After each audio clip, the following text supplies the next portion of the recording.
Hello, everyone. Good afternoon. If you're in Europe, it's 2 o'clock, 2 p.m. Here in Sweden, at least, we're getting ready to provide you with an information session focused on applying to bachelor's level studies at Lund University. We're going to give people a moment to join, 1 or 2 minutes before we actually formally start with the presentation and everything, so that you all have a chance to listen in from the very beginning. Today. My name is Johan Gunnarsson. I work at the Division of External Relations at Lund University doing international marketing and recruitment. So we work with prospective international students who are planning to make an application to an international degree program at Lund University. Could be bachelor's or master's level, but today we are focusing on the bachelor's programs that we have taught in English. I'm delighted to be joined by actually several colleagues who you're going to meet later, but in particular, my colleague Maria Lindblad from the same department. So we're going to help you today. Maria. Yes, hello everyone, a warm welcome to this webinar. My name is Maria Lindblad and I'm a colleague of Johan's, as he just mentioned. And if you're joining us live today, this is a two-part session. So first of all, Johan and I will go through a presentation about how to apply to bachelor studies so that you all have the same basic information and knowledge on how to make a successful application. And after that, we are going to be joined by a lovely panel from some of our international bachelor's programs. So we will ask them some more specific questions. And you will, of course, also be able to ask any questions that you might have to the programs joining us today. And maybe you should mention actually which specific programs we have with us today, just so that you all know what to prepare for. So we have two different presentations on our bachelor programs, and one is today and one is in a couple of weeks from now. But in the session today, we will be joined by our bachelor's programs in biomedicine, in mathematics, in physical geography, and in physics. So if you are interested in one of these bachelor programs, please stay tuned and you will get to meet them a little bit later. Right. Excellent. It's going to be very exciting. So science heavy session after the main presentation, I would say. Of course, today it's I believe we have 2 hours, Maria, is that correct? Yeah. So we're going to start in a minute with an actual PPT presentation, and that's going to take around 45 minutes, I think, to go through with all the basic information that we feel students need to know about before they make an application or during the time that they're making an application on entry requirements, the documents you need, the timelines, etc. And then after that, we will have Q&A with the programs and us moderating. If you have questions, of course, please use the Q&A. I see that someone's already started using the Q&A. You've been in a Zoom session before, it seems. We'll also have most people at this point. But the Q&A is what we will use to handle your questions when you have a question. Of course, during the actual PPT presentation, it's going to be difficult for us to monitor the Q&A, but you can leave your questions there and we will handle them eventually. So without further ado, I think it's time we get started with the PPT, because it is a fairly long PPT that we have to get through before we can chat with our program representatives. So I'm just going to start. Maria, is there anything you want to add before we Well, I just wanted to say about the Q&A there that it's also possible to upvote or like a question if you have the same question, and that will make it a little bit easier for us to see also if many of you are having the same questions, and we can prioritize that question. So please do that. And I can also actually immediately answer the question that we have here, because it's about the recording itself and where it will be. And it will be on our webpage, the same webpage probably where you found this event. We have a webpage about all our upcoming virtual events. And at the bottom there, you can find the links to recorded sessions. And we will also be sending links out to that page where you can find all the recordings after the events. So don't worry, it will be available even after today. All right. You're ready, I hope. Good to go. Just going to make it full screen. I hope you can all see this. Here today, study a bachelor's degree at Lund University, session hosted by us, the Division of External Relations, International Marketing and Recruitment team. So on the agenda for today, we have, of course, information about the bachelor's programs in Lund. We have information about entry requirements, very, very important part, of course. The various application steps that students need to go through in order to have a chance to be selected for admission. We have information about tuition fees and living expenses, how to budget your stay in Sweden, basically. Also related to that, of course, some information about scholarships and funding for international students. And at the end, we're going to have a Q&A session with program representatives from physics, mathematics, physical geography, and also biomedicine. Plus me and Maria, of course, we're going to help out with the more kind of general questions, I would say. So we hope you can stick with us till the very end. We have almost 2 hours to go today, so let's just get started. Maria, do you want to talk about the bachelor's degrees we have at Lund? Yeah, sure. So, of course, if you see the slide here, what is the first thing I should do if I'm interested in studying a bachelor's? And that would be to find the program. I think that many of you kind of assume that, oh, I have a wide choice of bachelor's programs that I may be able to study. But actually, in Sweden, most of the bachelor programs are taught in Swedish. But we do have some very interesting international bachelor's programs, and those are the ones we're going to talk about today. And at Lund University, we offer 9 bachelor programs that are completely taught in English. And you can, of course, find them on our website. And there you can find all the details about each program, such as the program overview, the entry requirements, how to apply, contact information, all of that, the tuition fees, and so on. So the very first step is to go to the webpage, find the program, read about it, make sure that you meet the requirements, and then you're good to go. And we're going to go through all the steps after that.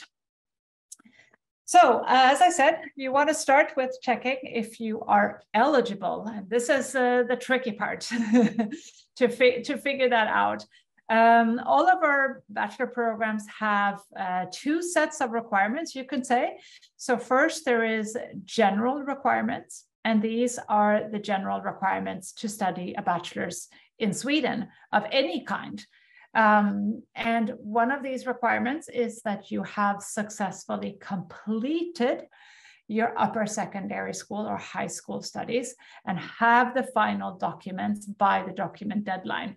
We're going to get to this a bit more, but this is a very common misunderstanding when students apply to bachelor studies, that they kind of assume that they can apply while they're still in high school or upper secondary school, but you must actually have completed your degree by the document deadline.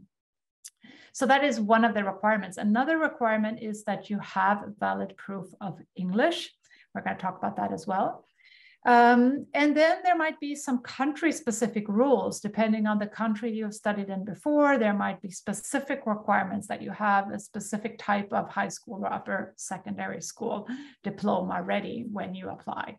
But you'll find all these general requirements on the national application portal called universityadmissions.se. So that is where you can go to find the general entry requirements. And then I mentioned that there were 2 types of requirements. So in addition to the general requirements, there are also program-specific requirements. And just as the name alludes to, these are specific to the particular program. So for example, if you want to apply to one of the bachelor programs we have with us today, biomedicine or physics or mathematics or physical geography, you would have to read on the specific program page to check what are the requirements for this particular program. And these are based on the Swedish high school system or upper secondary school system. So they could be a bit tricky to understand. So if you still can't figure it out after reading the general information on universityadmissions.se, you can always contact us to ask, what does this mean for me if I've studied in country X and now I want to apply to this program in Sweden? What kind of grades do I need, or what kind of subjects must I have studied before?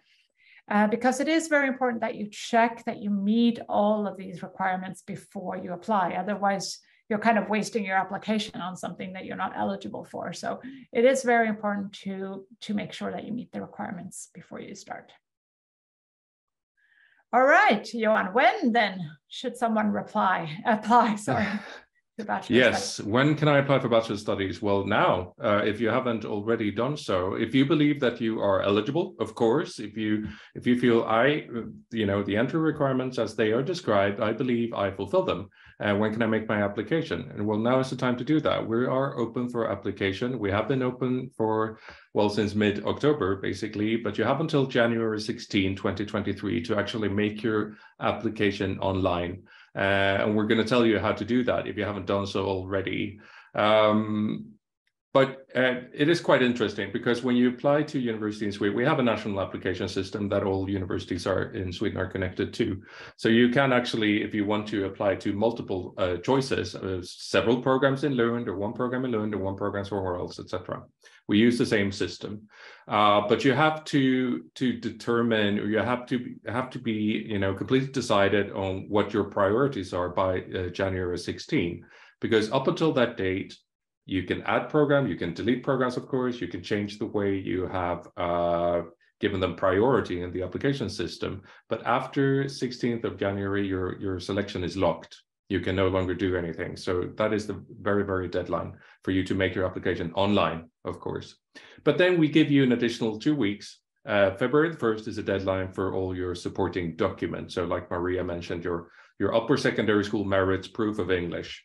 That is usually all that is needed for most of our bachelor's programs. And then after that, there's not so much you can do, actually. You have to wait 2 months, basically, from February 1st until early April, because that is when the admission results are announced. So it's a national application system, thousands of applications that they need to process in exactly the same way. And so that's why it takes quite long. So you're going to have to wait until early April to find out if you've been offered admission or not. And we just want to point out, because sometimes people want, should I apply now or later? Are there several admission rounds? Well, we recommend basically that all students, regardless of where they come from, if they fulfill the entry requirements now already, please use this application round to make your application. Doesn't matter if you're Swedish, if you're EU, EEA citizen, or non-EU, EEA citizen, you can apply now, today. As I said, there are other application rounds, but they are not strictly open to all kinds of students. Basically, students who would need a residence permit to come to Sweden and live here, you should apply now in this application round, because the later application round, the so-called second admission round, sometimes called the Swedish application round or Swedish admission round, that is mostly intended for students who live in Sweden or the EU already and who do not need a residence permit to come here and join us. Because as you can imagine, if you get an admission offer and then applying for a residence permit, that process can take months, literally. And if you get your admission result in July, there is no time for you to apply for a residence permit and join us here at the start of September or late August when the semester begins. So we do not recommend that non-EU students use the second admission round. It's strictly for EU or Swedish students. But that is open between March 15 and April 17, also for studies starting in the autumn of 2023. They have a different deadline, of course, for their documents. It's June 21, because many of these guys, they won't actually graduate from high school until summer 2023. And so they won't have time to complete their applications before that point. And then the results are announced in mid-July.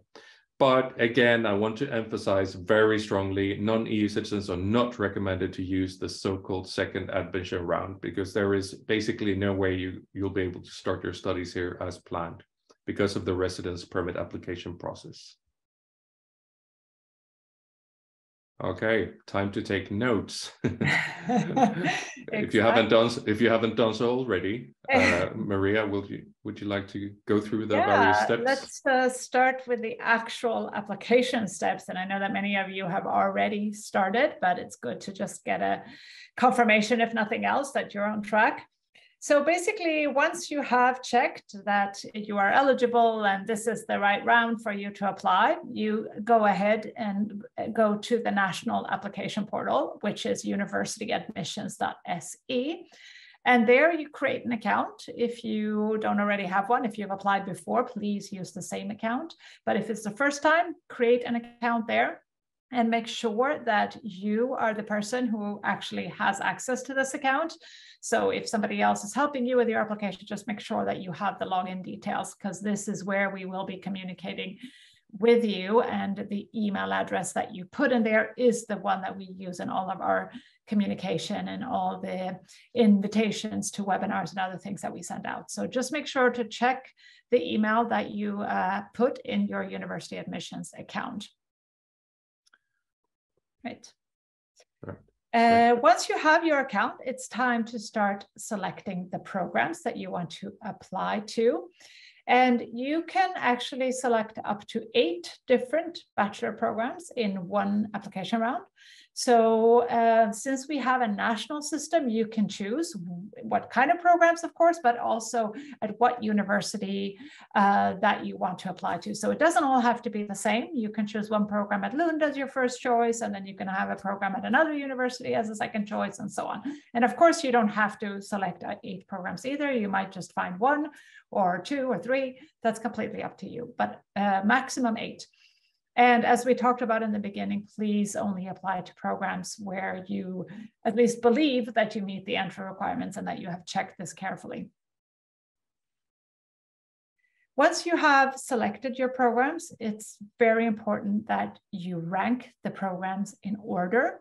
And what we mean by this is that we said that you can choose up to 8 programs, but if you just randomly put in 8 programs, it's very important that you check after you have selected your programs, are these actually in my order of preference?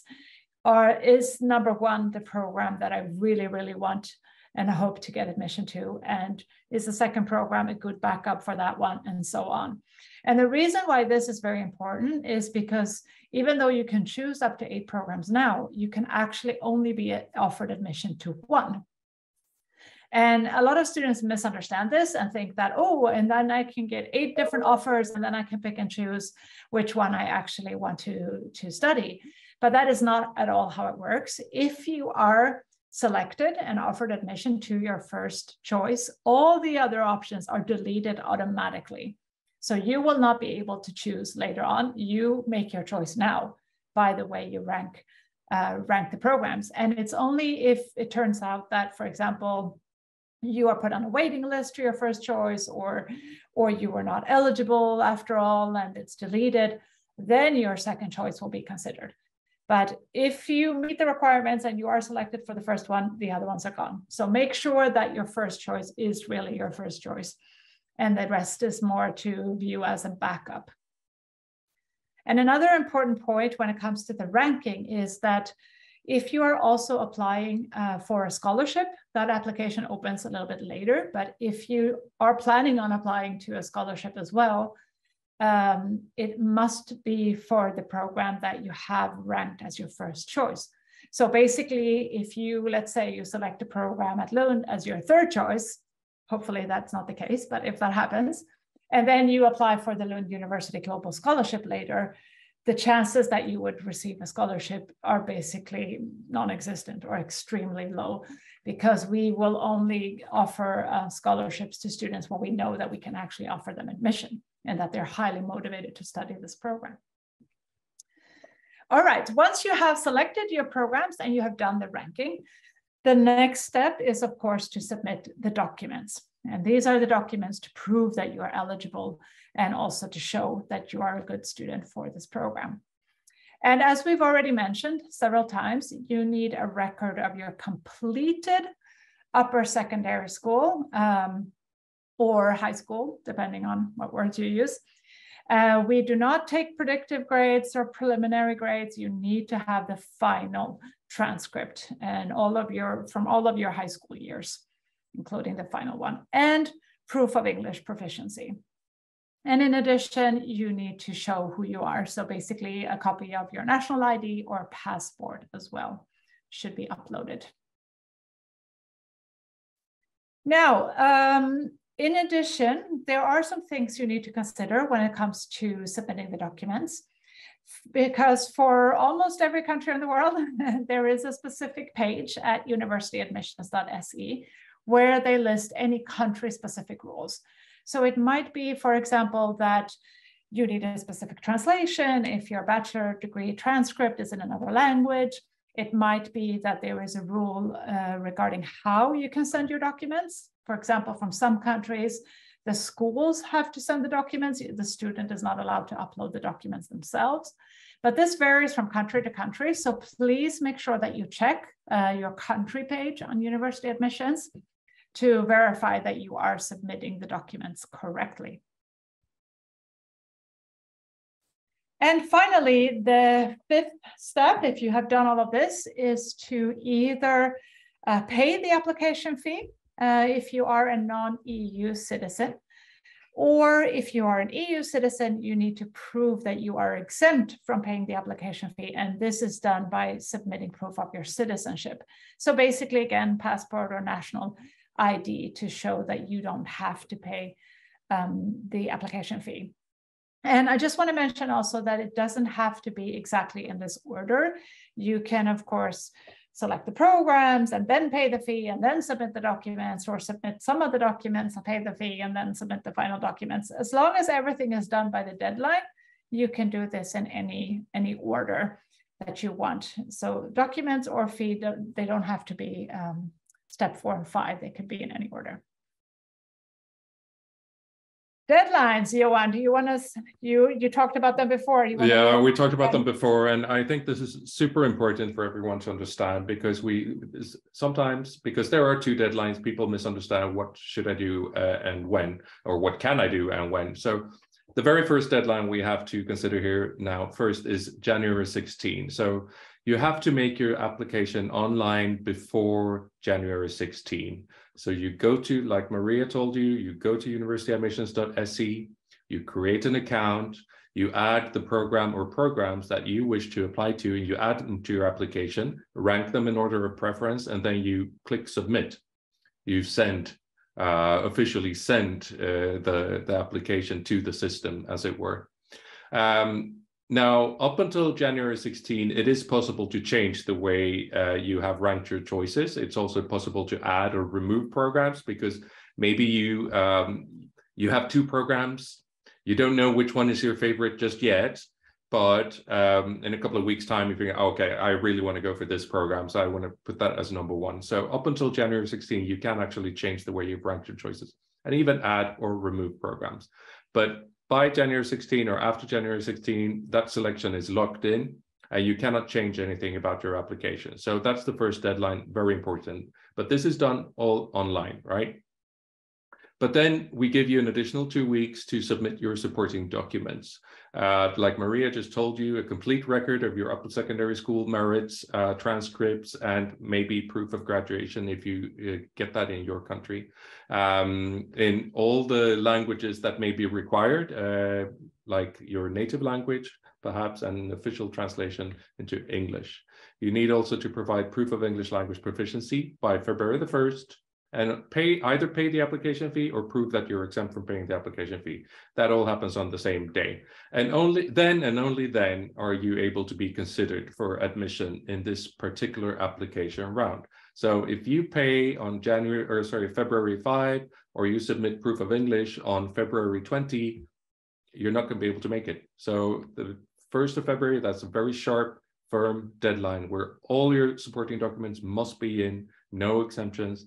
And also you need to pay the application fee or prove that you are fee exempt.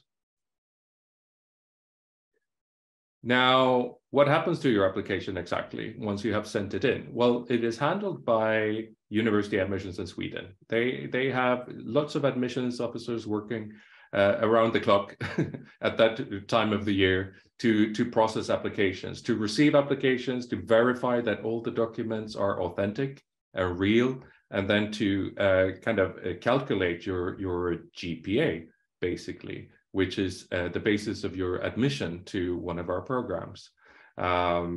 So that is what happens. It's a fairly automated process. It's automatic, more or less. They transfer or convert your GPA into the Swedish equivalent. They do so for all students who apply, regardless of where they come from. And then they compare these people, and those with the best or highest GPA are selected for admission. But we're still going to have to wait. We're going to have to ask you to wait, rather, until early April 2023, April 5, is when people who are applying to bachelor's programs in Sweden will find out if they are offered admission or not. In the current application round, I should clarify perhaps, because there is, as we mentioned before, a so-called second or Swedish admission round where the results are announced much later. And again, that application round is not intended for non-EU citizens. So just if you're a Swedish or EU EEA citizen may use the second admission round. Right, so we have something called tuition fees here. Non-EU EEA citizens are generally required to pay tuition for their studies at Lund University, and the tuition fee rates are different from program to program. So we would like to ask you to check our webpage and the program webpage, the program that you're interested in. You can find the information about the program and also how much the tuition fee would cost for this particular program. And it's also related to that, of course, the funding of your stay here in Sweden, because paying the tuition fee is one thing, but then you also need money, of course, to fund your living expenses. And this is what we're going to talk about next. Would you like to introduce this, Maria? Yeah, sure. So as Johan mentioned, tuition fees are for non-EU students, but the monthly budget or the cost of living is, of course, something that affects everyone. So regardless of where you're coming from, you need to have a budget to manage your monthly expenses. Here is a rough estimate of what you may need in Sweden, and we base this a little bit on also the student loans and grants that many Swedish students get from the government here. So we know that this is sort of a suitable student budget. And this is broken down here, so you can see some rough ideas of what it might cost you for rent, your housing, whether you live in student accommodation or you rent a room privately. Also the cost of food and literature and other expenses that you may have as a student. Please be aware here that the estimate in euro and dollars is just an estimate based on the current conversion rates, but you need to, of course, check more specifically once you set your budget, which is something you might look into in detail in spring once you know that you're admitted and you're preparing to start your studies. But this is something you should roughly count on having per month in order to sustain a living here in Sweden.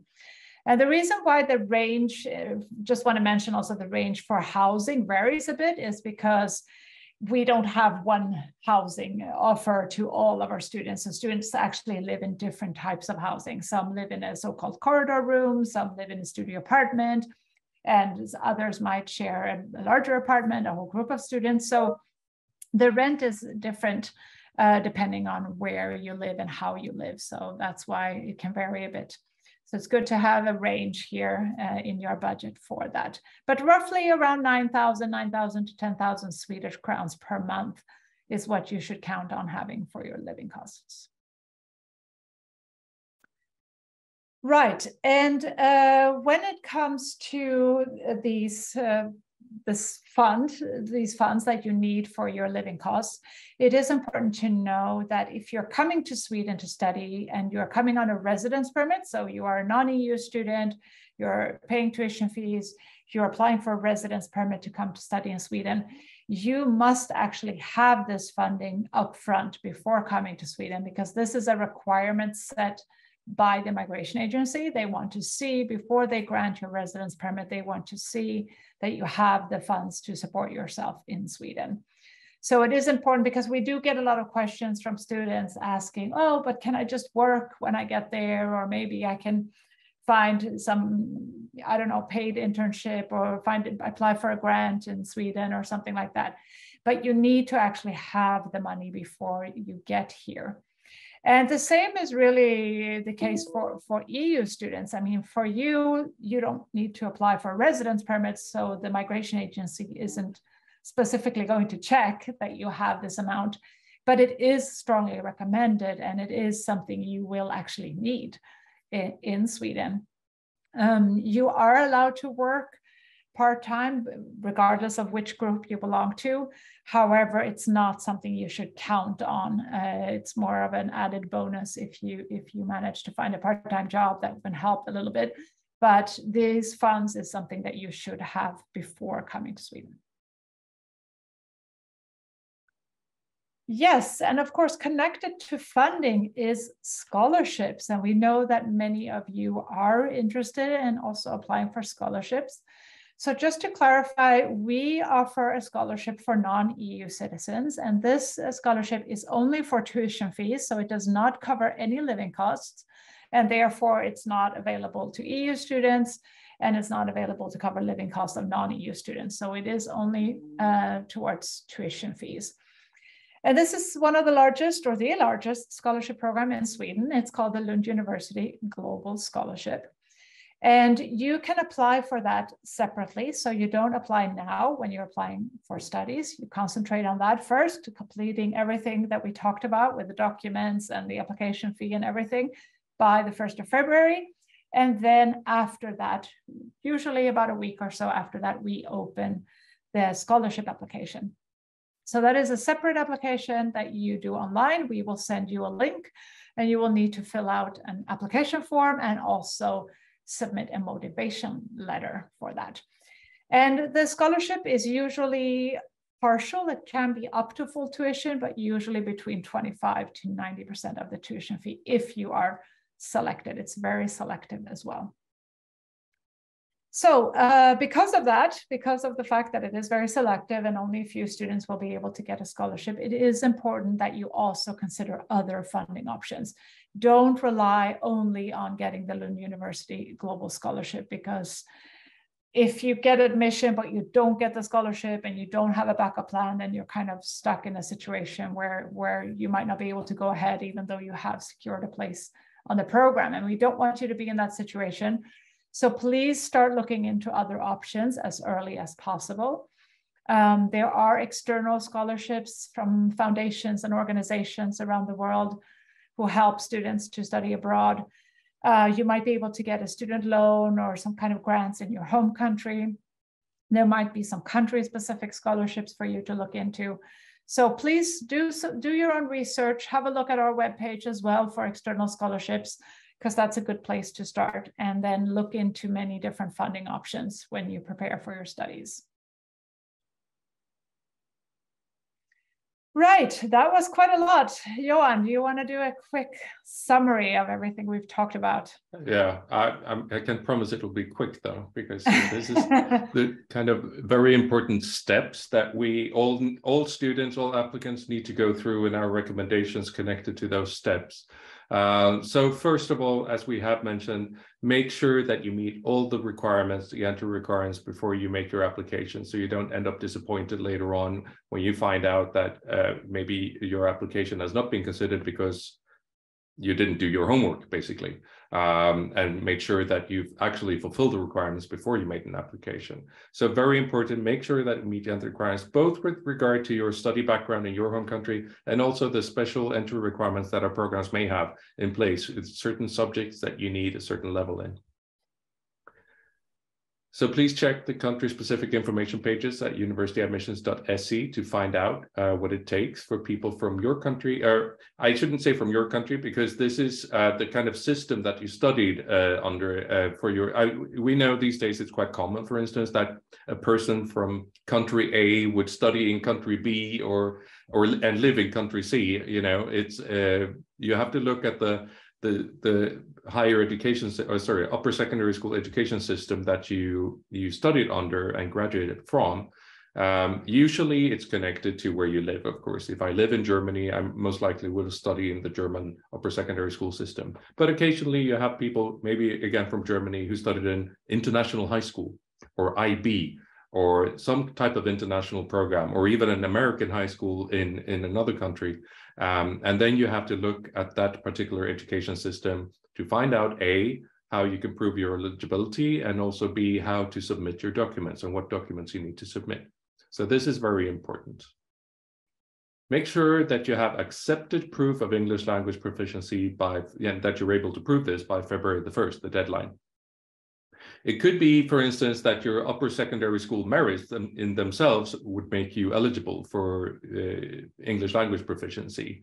But many people, especially those who do not come from English-speaking countries, they need to take an English test, such as IELTS, TOEFL, Cambridge ESOL, or Pearson Academic as well are accepted. I have to point out here, because we get a lot of questions about something called Duolingo, which is quite popular. I guess it's an app or a service, I don't know.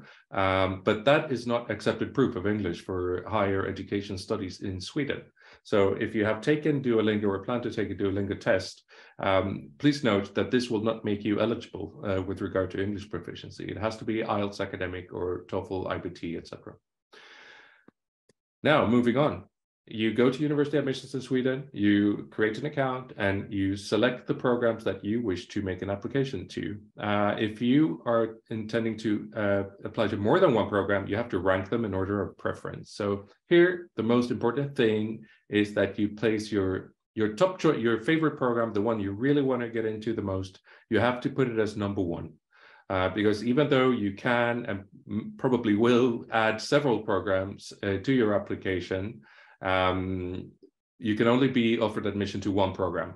So if, let's say, and hopefully you will get offered admission to program choice number one, then program choice number 2, 3, 4, etc. will be deleted from your application. They cannot offer you admission.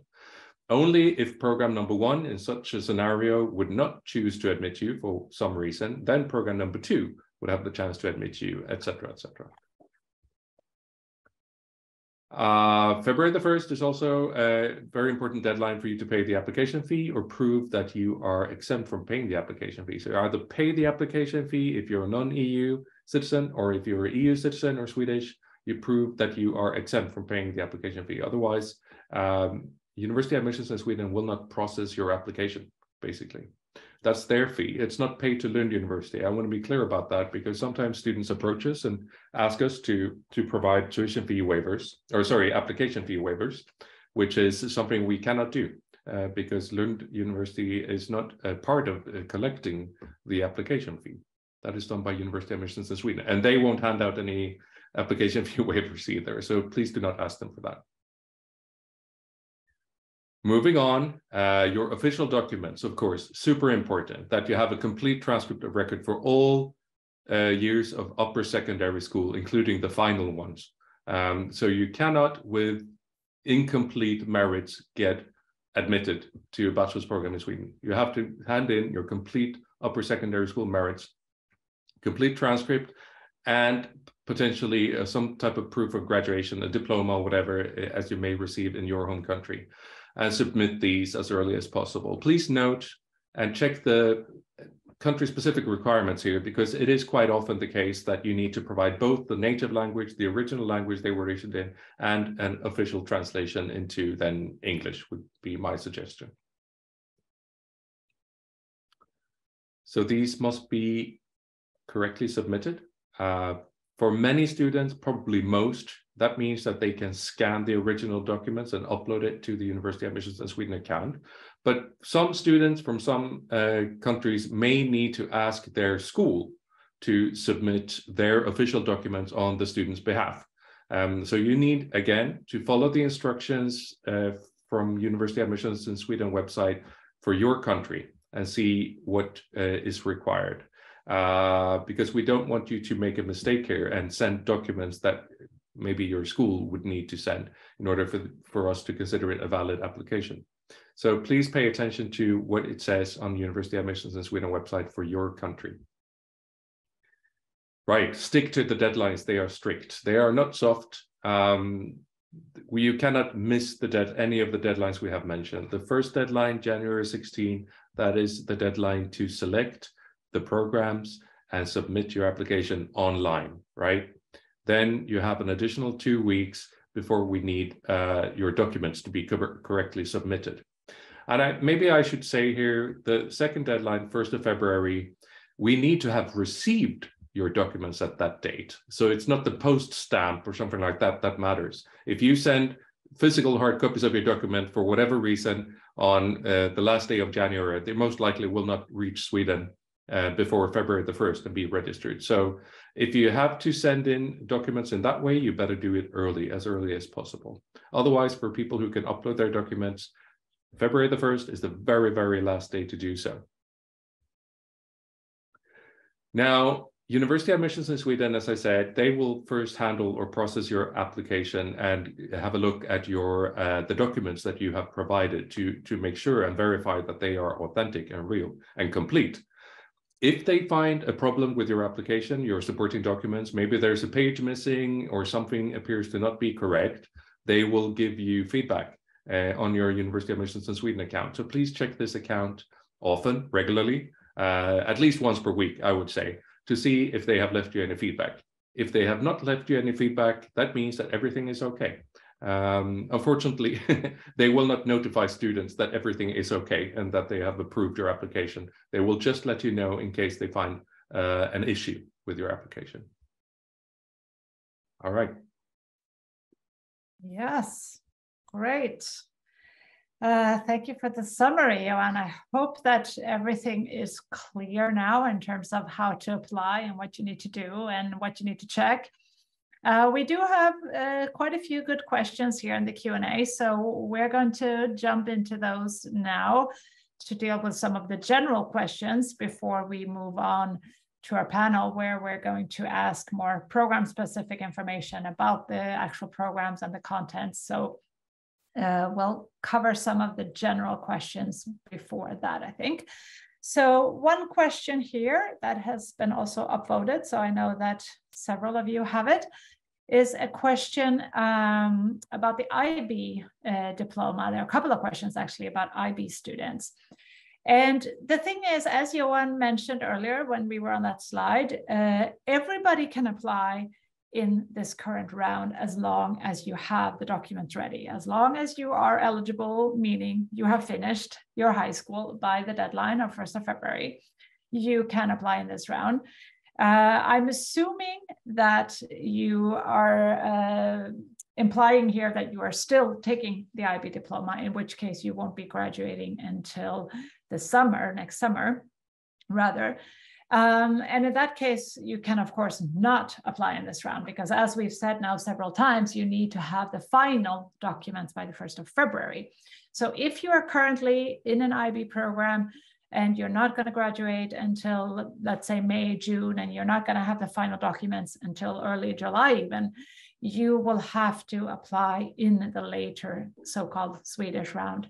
And in that round, you have to apply between mid-March and mid-April. You have to select your program, create your account, all of those things, and rank the programs. But then you have until the 21st of June for any general documents like your passport, proof of English, and so on. And then the IB diploma, there's actually an extended deadline till early July.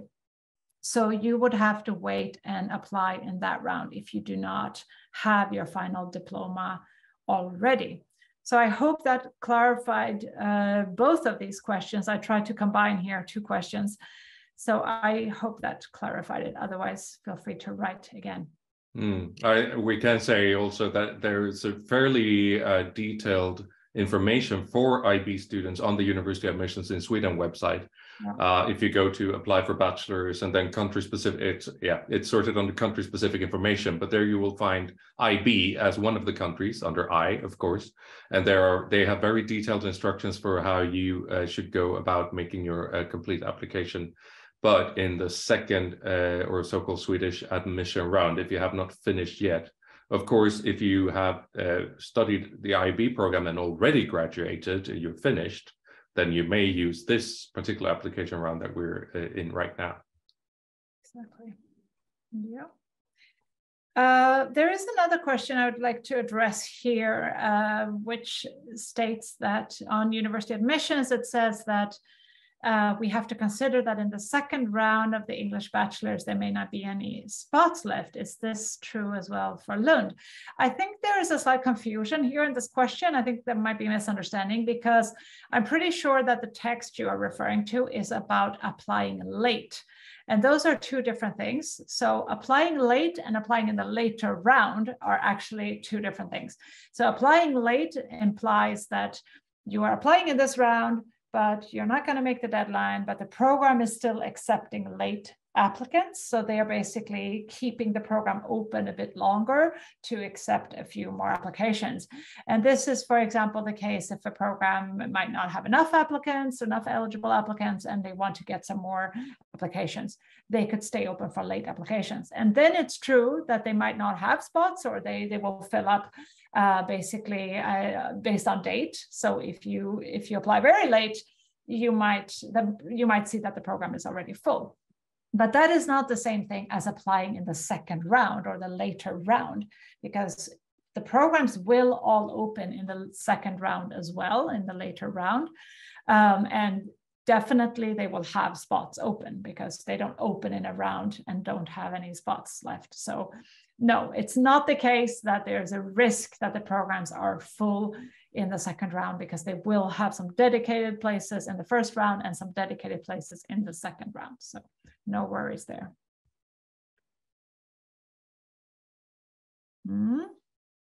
See? Right. We do get quite a lot of questions about people coming from different countries, different systems, upper secondary school systems.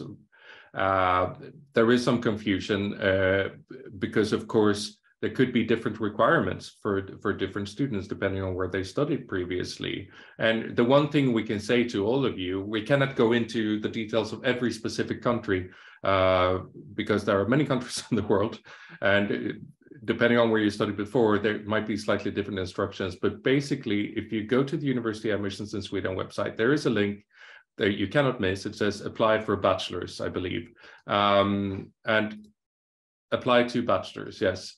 And if you go there, you will be able to find the country instructions. So the country instructions, that is where you want to go. And you locate the country where you studied in for upper secondary school. I studied in Germany, I studied in Brazil, I studied in China. And you check the specific information there, because they have very, very detailed information and also detailed instructions for how to submit your upper secondary school merits. So I'm afraid we cannot cover every single country in this particular presentation, and it's not so relevant for all of them to listen to. So I think that I'm going to leave it there. Go to the country-specific information page on the University Admissions in Sweden website and locate your country in the list and follow the instructions. Yes, exactly. As Johan said, we can't really say, well, how do I reach this level in this subject if I studied in this country? Because this is country specific. And if there's something you cannot find online or you're unsure, you're always welcome to send a question to us, and we can help you to figure that out as well. There was another question here about Europe, and one question about what does it mean being European, that I have a European passport, and there was another question about scholarships for Europeans. And as we already mentioned during the presentation, to prove that you're an EU citizen, you need to have either a copy of your passport or a national ID card or the equivalent. So that is the document that you need to upload. And there was a question here, how long does it take for them to approve my citizenship? And the thing is, you don't have to wait for that. You just upload that on time before the 1st of February deadline, and then you can go on with the rest of the application. So you don't have to wait until University Admissions has verified, yes, you are in fact an EU citizen, and then you upload the documents, for example. You can do that in parallel as well. So you don't have to wait for that. What we mean by EU is having an European citizenship. So you don't necessarily have to be living in Europe. There was a question on that. However, please be aware that there will be other administrative issues to consider later on if you are EU but not living in Europe.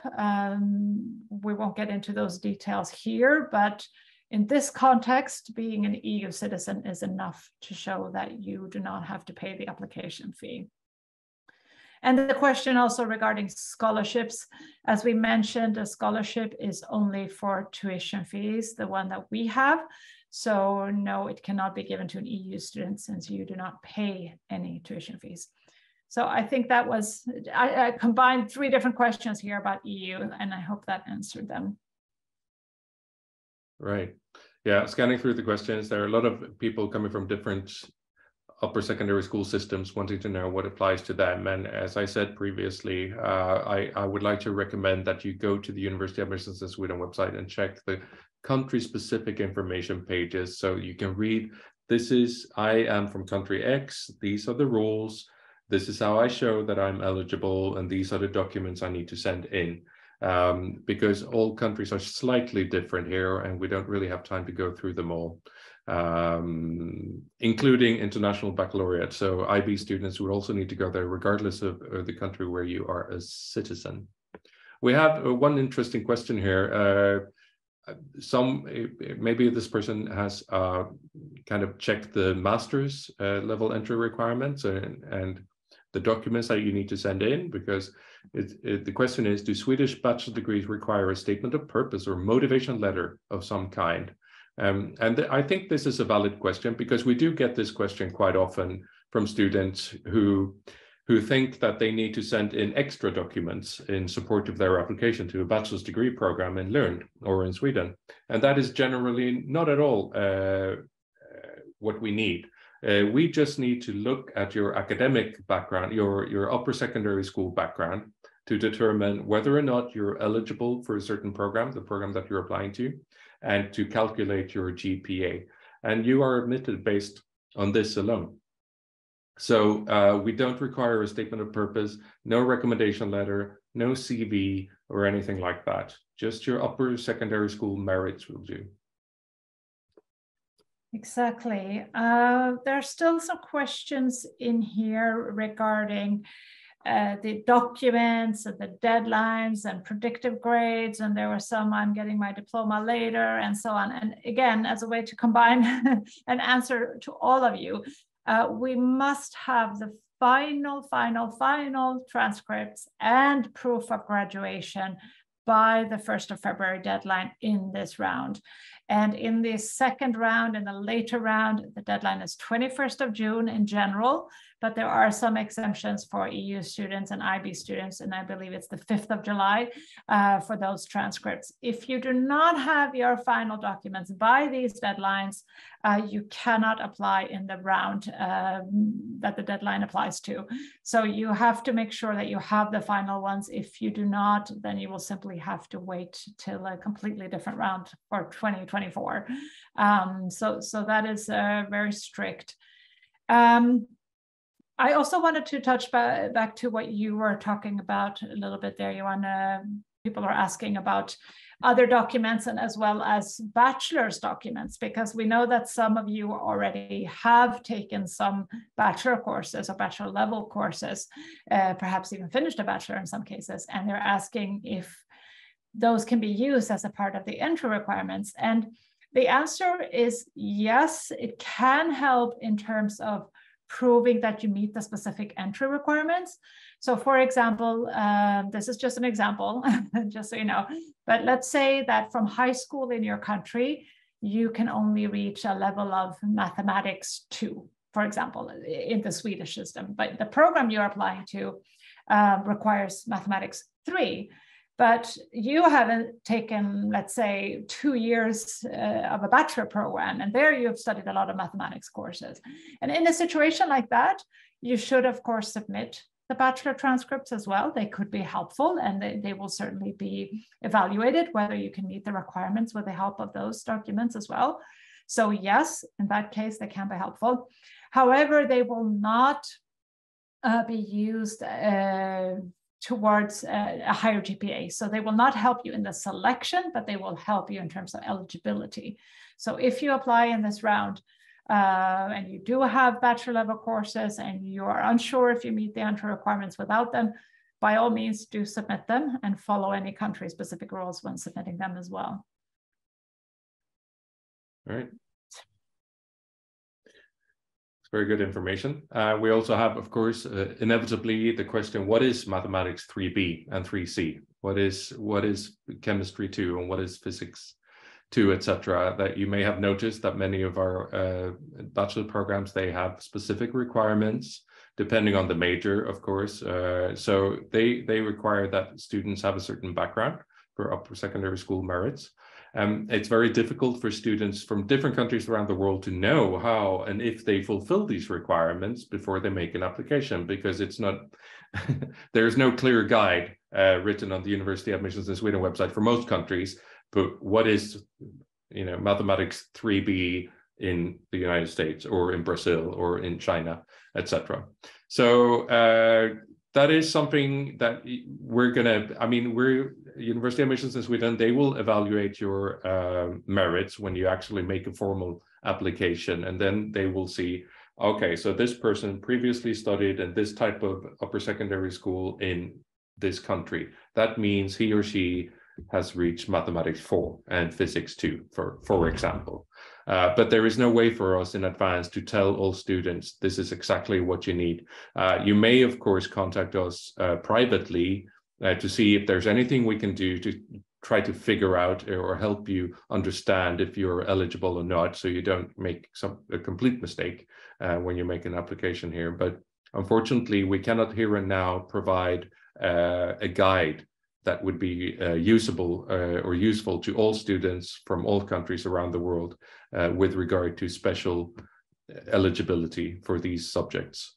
Yeah, exactly. It's very hard. We wish we could provide such a guide, but it also can depend on what year you graduated, for example, since the education systems tend to be updated quite often.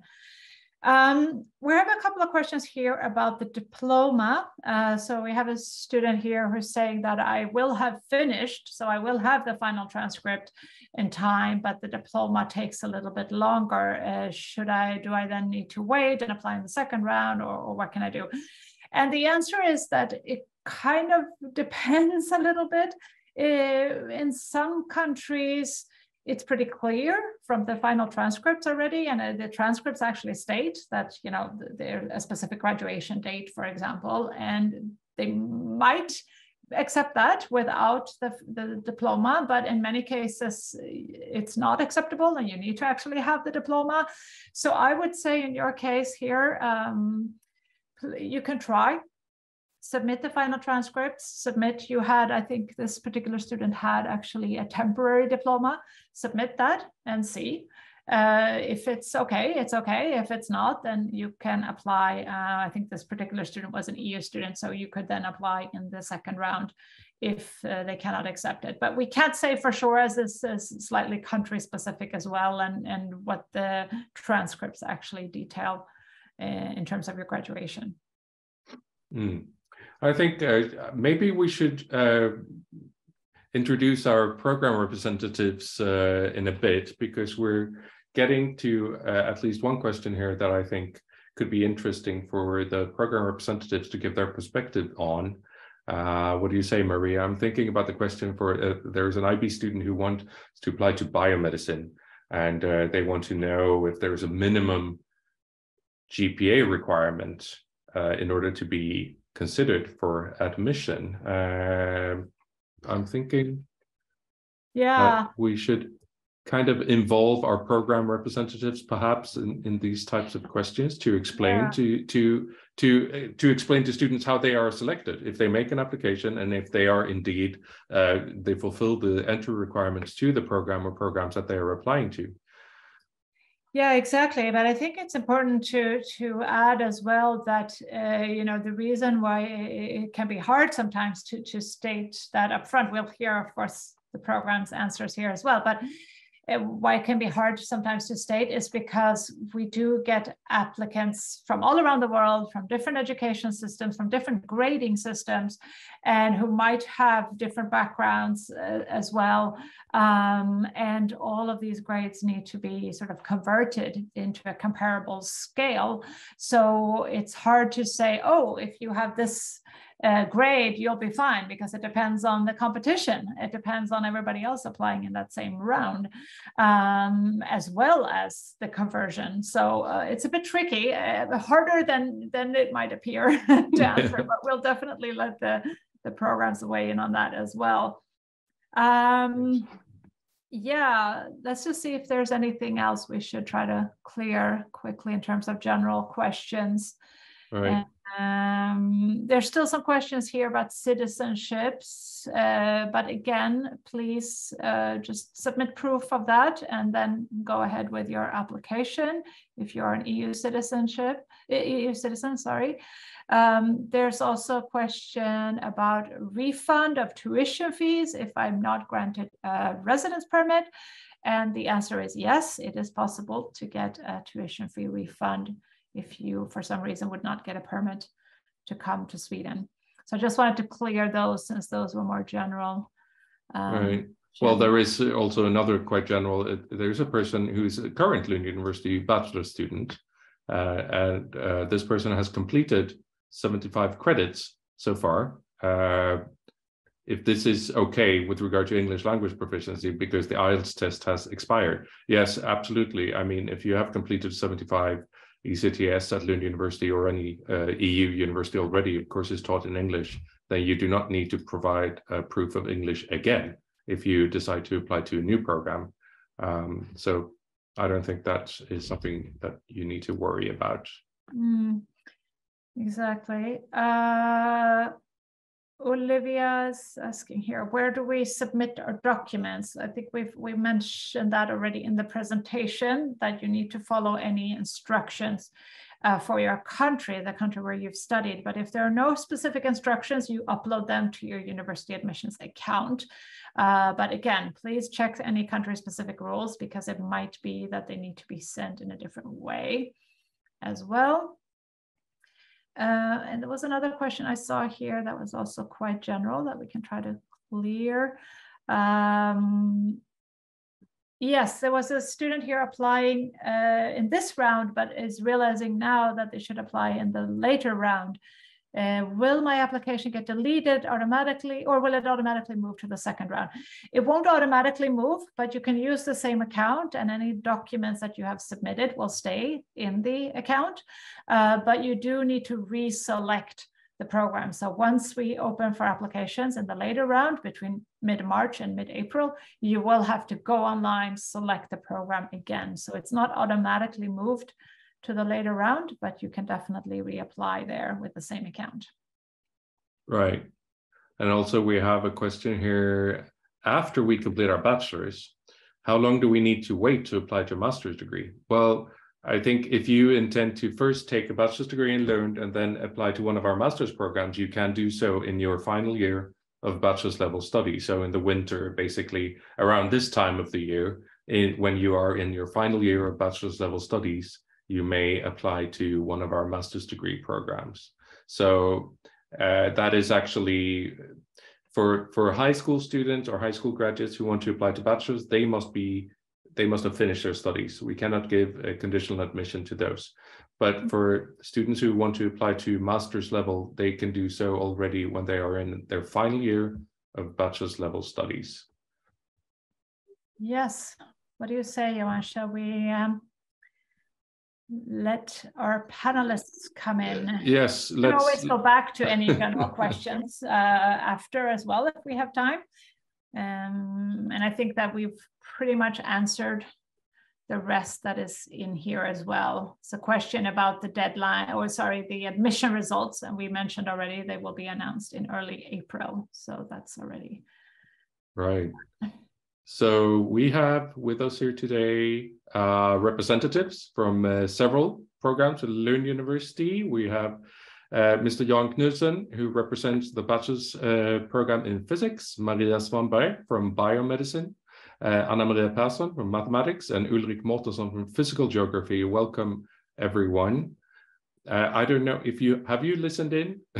Have you listened to some of the questions that we have received so far? Many of them quite general in nature, of course, how to prove you're eligible and when to do this and when to do that.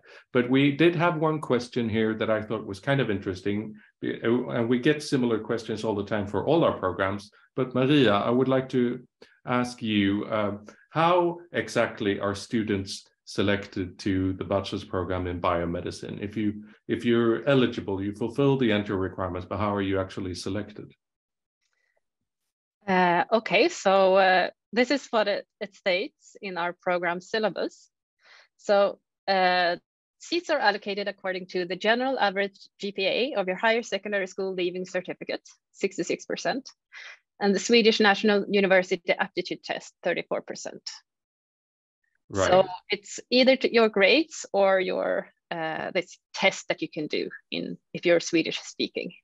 Yeah, and we might also explain to our international audience members that it's most of you will not take the Swedish National University Aptitude Test. It's a Swedish language test. So really for international applicants, it's more or less all about the GPA, isn't it? I mean, your high school, upper secondary school GPA. But Maria, is there a minimum?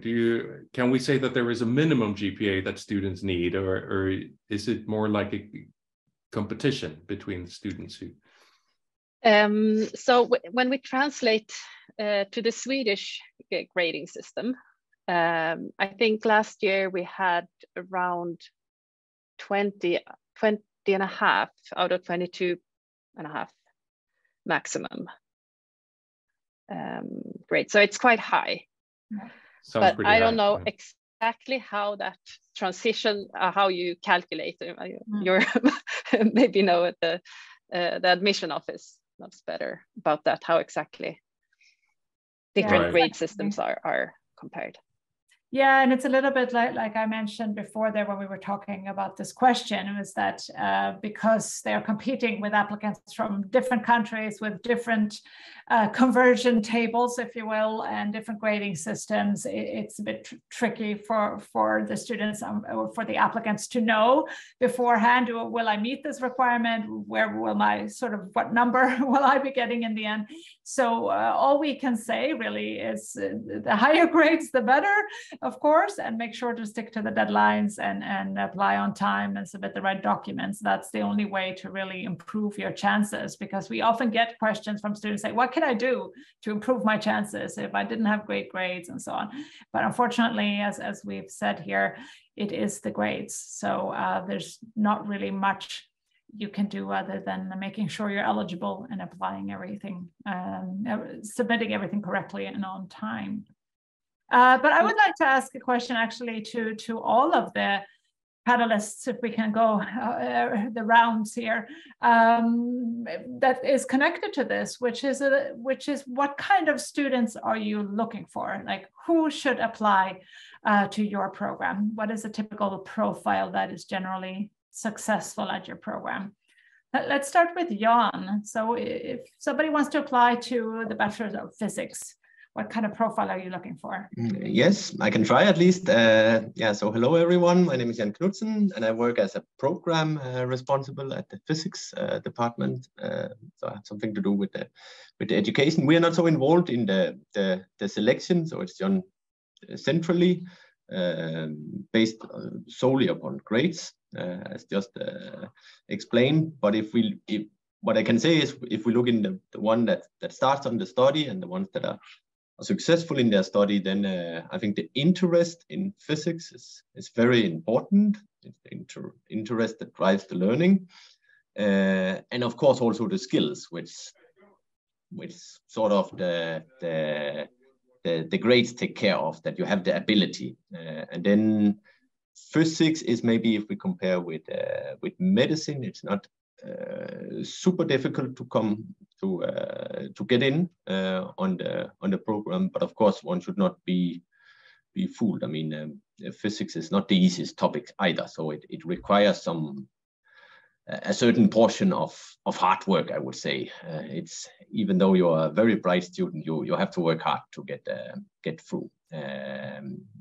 So I would say the interest, the willingness to work hard, and of also some portion of talent. And then if you have that, then I think most students, they are very happy staying with us. I think it's a fantastic program that we have. Great, thank you, Jan. Ulrik, what kind of students are you looking for at physical geography, or who will be successful, rather? Well, it's a little bit the same as Jan said. I mean, in the basement, you have a person who has a keen interest in environmental issues, climate change, environmental management, maybe have some kind of idea of being able to contribute a little bit to improve the health of our planet. So students with that basic interest, and then that has a certain aptitude for science topics. Those are the ones that we are looking forward to welcome.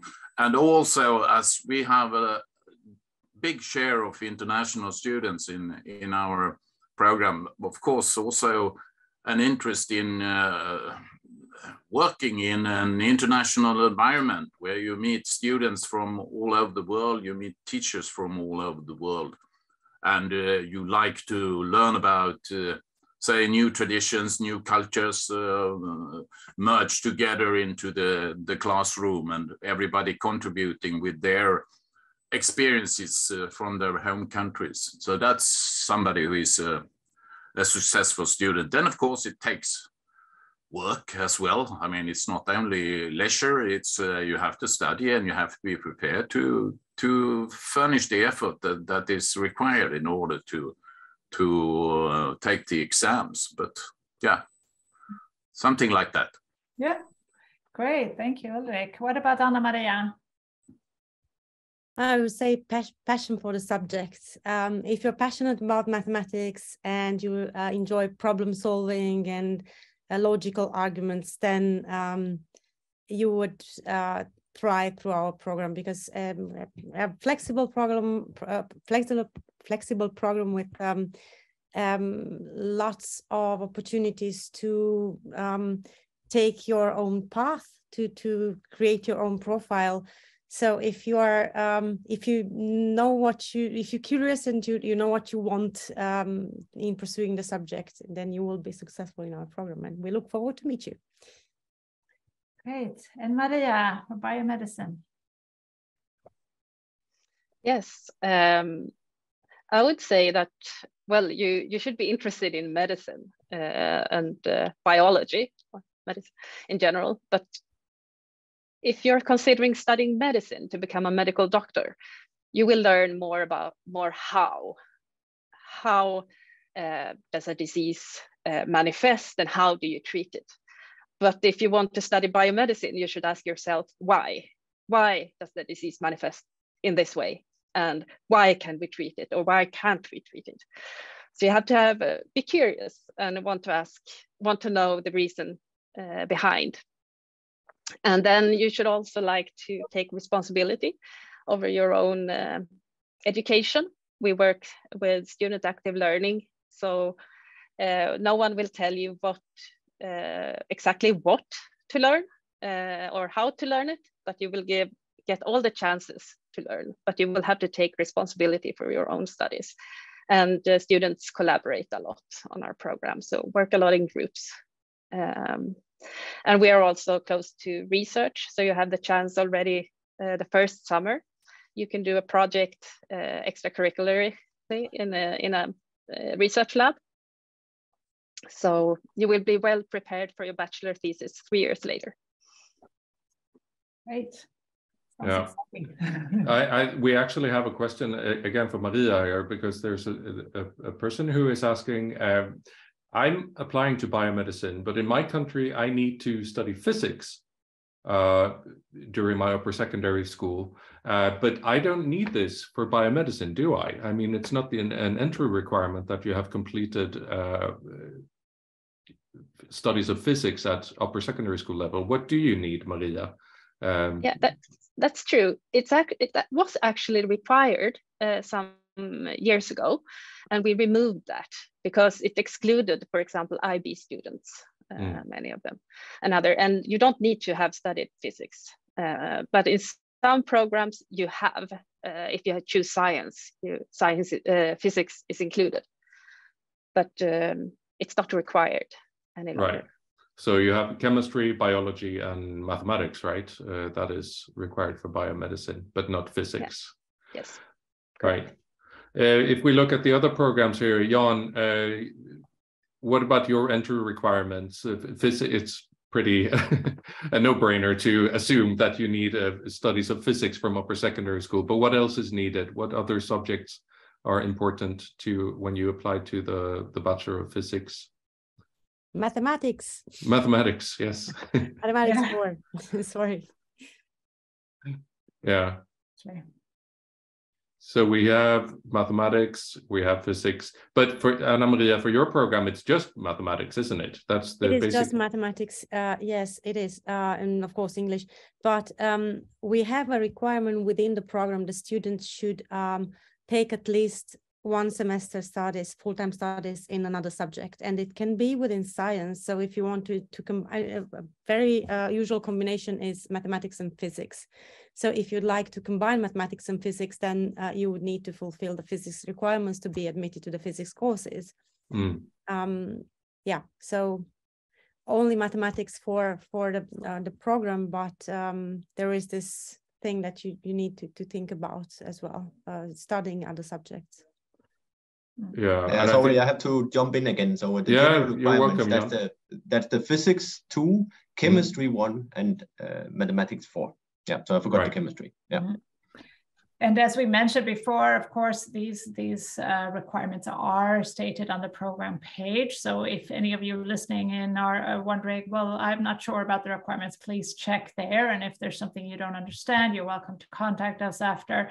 I see that we're getting also a lot of very detailed questions about admission and the merit score required and so on. And I want to make the best use of the panelists here. I think we should try to talk a little bit more about the content of the program and so on. As we've mentioned before, the program staff here are not really involved generally in the selection to the bachelor programs because it happens at a central level and it's calculated based on the country-specific tables and the grading systems and so on. So it's very hard for us here to give you a specific answer about the exact merit score or the exact grade in your country. So I just want to be clear on that this is something that happens at a central level, and it is, as Johan mentioned earlier, it's quite an automatic process. So there is quite a clear way to calculate these grades. So it's not really something that we can explain in detail right here.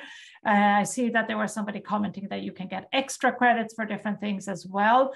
And I just wanted to mention that there is a difference here between the international application round that's open now and the national application round that opens in spring. Because they do have different selection groups. So in the international round, it is based on your grades and your GPA, and this is calculated in a preset way for your country or your grading system. Whereas in the later round, there are other selection criteria as well, as Maria mentioned before, for example, the high school test that Swedish students take. So just to not confuse people too much, I think let's try to stick a little bit more to the content of the programs and those things that we really need the panel for here to get into, rather than the specific grades, which we can try to help you with afterwards if you have any questions on that. But we had a question here for you, Jan, about physics, and that is if there are different specializations, because the students might see on our website that we have a lot of physics specializations at master's level.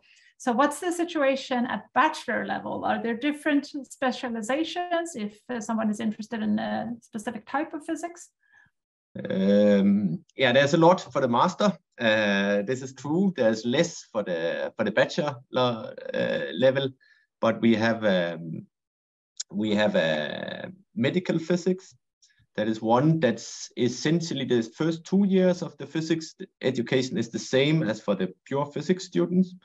And then the last year, they're doing a special year with more medicine-oriented courses, and then they're also doing the bachelor project in that area.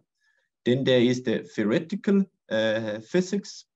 That's almost the same as the general physics. They have one more theoretical course, and then they're insured to be able to do a bachelor project in theoretical physics. While the general ones, they're of course insured that they will do that there is a bachelor project seat for them, so that they can do that, and they have then one more general physics course than the theoretical. So the total amount of required courses is the same.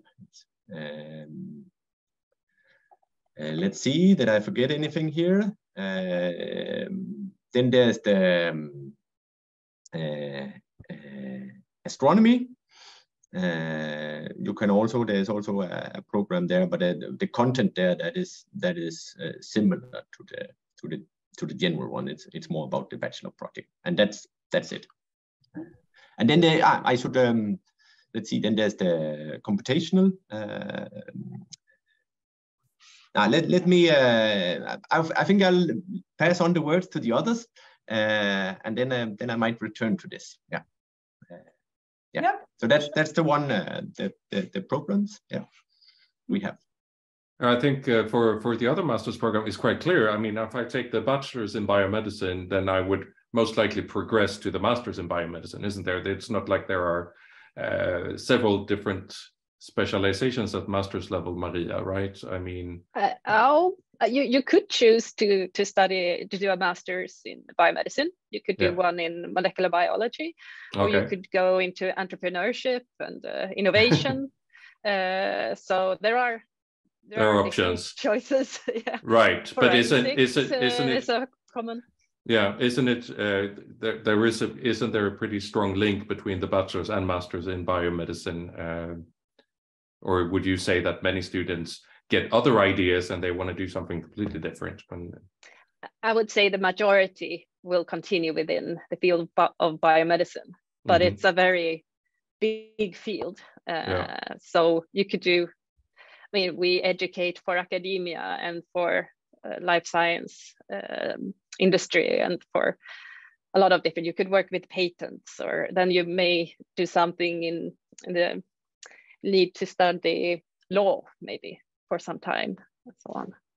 But of course, most of our students continue with a master's in biomedicine in Lund or elsewhere. Right. What about you, Ulrik? Physical geography. You also have both a bachelor and a master's program in physical geography.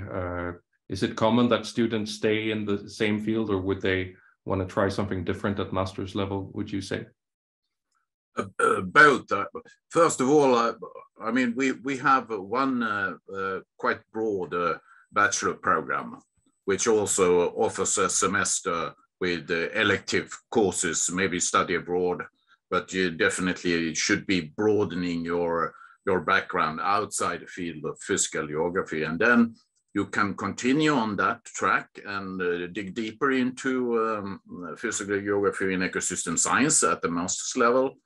But in parallel with that, we also have a program with a more technical orientation in geographical information science and GIS, digital mapping and management of larger digital databases, which is also quite popular. So from the bachelor level, students split into two different orientations here. And then as a sub-program for the regular master in physical geography and ecosystem science, we also have a variety where you focus specifically on environmental issues in cold environments like the Arctic, high latitude issues with the melting shelf ices and how that affects the environment.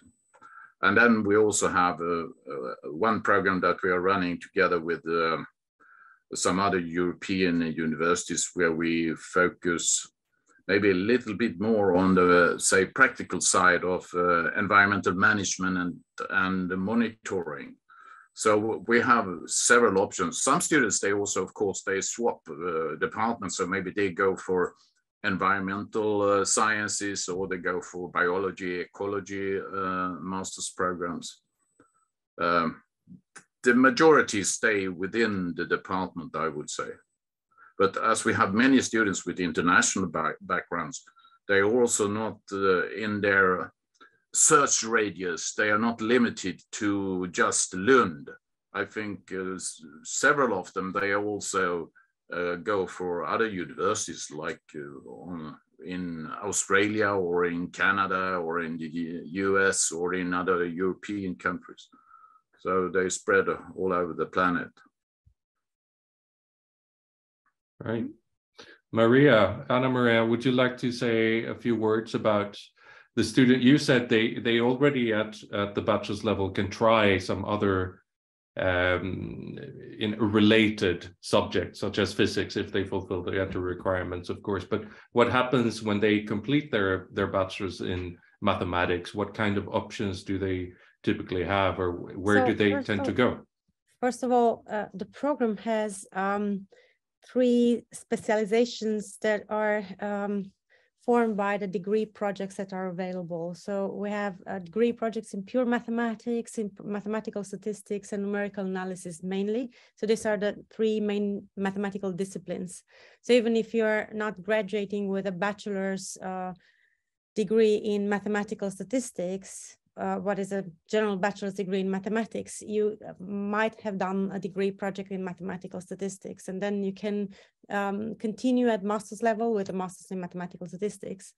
Or we have a master's program in mathematics, pure mathematics, and numerical analysis. So it's a program with 2 specializations, and you can choose one of these. And there is also a new master program that we are going to offer from the upcoming autumn, and it's in computational sciences. It has 3 specializations in computational science and 5 specializations in applied computational sciences. So there are many paths to take if you're interested in mathematics, numerical analysis, statistics, and so on. But many of our students are sometimes interested in combining mathematics with physics and make a double bachelor in mathematics and physics and continue with the master's in physics. That's possible. So others combine mathematics with economics. So there is really lots of areas for mathematicians but it requires study planning during the bachelor studies and being curious and pursuing different interests. So financial market, economics, all other areas of science are open. Interesting. Sounds like a good broad base to start your further studies on. We're getting several students have questions here about the program, what the program looks like in terms of Swedish versus international students. I know, Ulrik, you already said your program is very international. Also gender, how many female, male students, and how many students tend to finish the program as well, and do they sort of venture off and do other things? So just a little bit about how big is this class, and what does it look like in terms of the makeup of the student population? So if we start with you, Maria, how many are studying biomedicine, and where are they from, and so on? So for the bachelor program, we admit around 40 students every year, and we aim to have 36 or 38 after a semester or 2, and to keep those. There is always some change in the first semester. And last year, or this year, last admission round, we had around 1/3 of the students being international. But it's a little bit difficult to determine, because some may not have Swedish, may not speak Swedish, but live in Sweden already. And some maybe have Swedish parents and have lived abroad for a long time.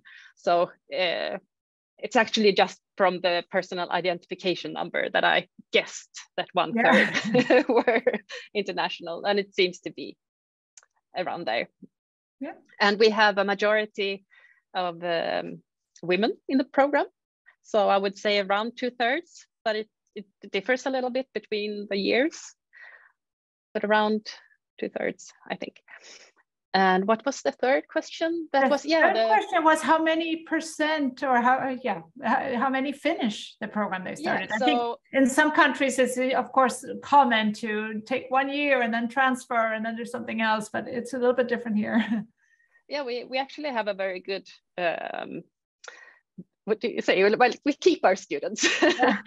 Since our program became an international bachelor's program, it has really improved. And what has changed is that we at the medical faculty, we give all the courses within the program. So before that, our students studied chemistry in the Department of Chemistry, and some of the biology courses, cell biology in Department of Biology, for example. But now from start, the biomedicine students are at the Faculty of Medicine, and I think it's clearer for them what is actually biomedicine, what is it to study biomedicine. So we have between 90-95% of our students graduate. Great. What about for mathematics, Anna Maria? Yeah, well, we admit 30 students in the international round and 30 students in the national round, so the later round. So we have 60 study places, but I would say that and there are probably 50-55 students actually starting their studies, and about 35 actually graduating from each generation. So and the percentage male female is the opposite compared to biomedicine. I would say that 2/3 are male students. Okay. But the number of female students is increasing, and we are happy for that. Great. Maria, did you want to add something? Yeah. I can just add that probably I think that the reason why we have more female students is that we have a high that is quite, you have to have high grades to enter, and they see the same thing at the medical program, for example. So I don't think there is less interest among men. Yeah, good point. Ulrik, what does the physical geography program look like in terms of the student pool? Well, we're aiming roughly the same numbers as biomedicine, so 40, and we end up with, say, between 34 and 38 students, something like that. I find it very difficult to give an exact number of the success rate, but we've done some estimates from student documentation databases, and we also land on the same numbers. 92-93% of the students actually finished the program. And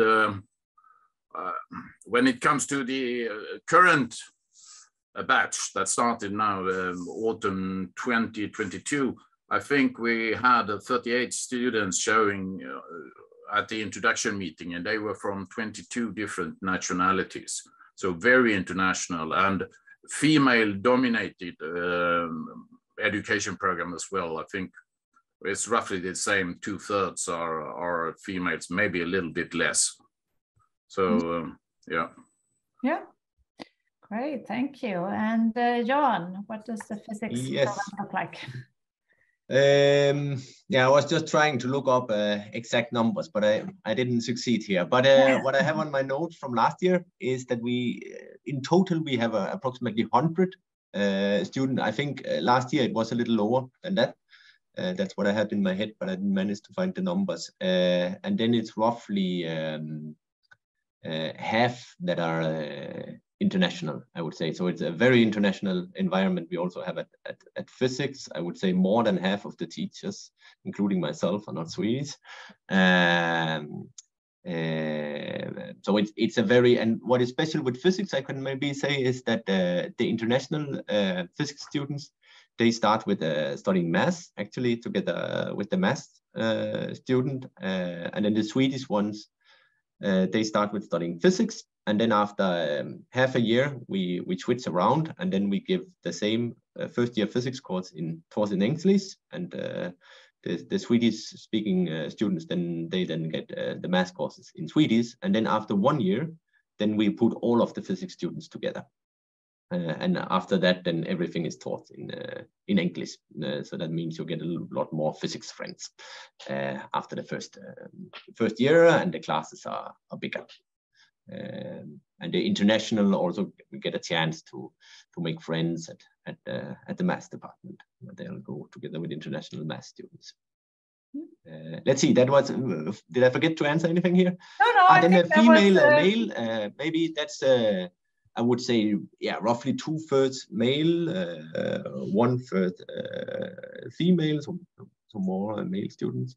And then for the success rate, I would say in physics, it's after the first half year, then there is a number that drops out, maybe 1/3 or up to that number, which I think is quite normal. If we look in Europe, in the physics students, you quite quickly find out this is not me, or this is really me. And after that, then the large majority, they continue and take out the bachelor degree. Yeah. Thanks. Very interesting information. Thank you, everyone. I would like to, this is actually a question for biomedicine, but I think it's relevant for all of you to try to explain a bit what happens when you graduate from the program. I mean, we've talked about going into or progressing into master's level, but maybe some people have other plans. So the question is, if I take a bachelor's degree in medicine at Lund, what will that lead to? Would I be able to apply to medical school in Sweden after completing a bachelor's in biomedicine in Lund? Maria, I don't know if that's the meaning, but maybe they want to know if they can become a medical doctor or practice clinical medicine after studying biomedicine. No, you can't. But if you have a bachelor degree in biomedicine, you probably can count off a year or so from the medical program, but you have to be admitted as if it was your first bachelor program. So, but of course, since you've already taken cell biology and a lot of physiology, so on, you could have you have to be admitted on the program, and then afterwards you can ask to what do you say, like take into account what you already or to transfer credits studied. I think for credit transfer. We often get this question from students who have started maybe bachelor's level in their home countries, and then they say, I want to move to Sweden, I want to go to Lund, I have studied this or that many credits in my home country, can I transfer those credits to Lund? And you kind of implied that it can be possible. Yes, but it's difficult to answer beforehand. Yeah, exactly what you can. So you have to be admitted to the program, and if you then think that, for example, we have a course in genetics and genomics on the second semester. If you already had studied that, you can ask for a credit transfer and do something else during that time. Right. But of course, it will not speed up unless you can skip or an entire semester or a full year. You will still graduate in 3 years. Right. So you can't just parachute into the second year or directly into the second or third year. Unless you have studied more or less exactly what we have. But it's not only the topic of the courses, it's also how you learn things, and it's skills like laboratory skills and generic skills, so on, how to write scientifically, or how to present things. So it's not often that we have credit transfer for more than a few courses, I would say.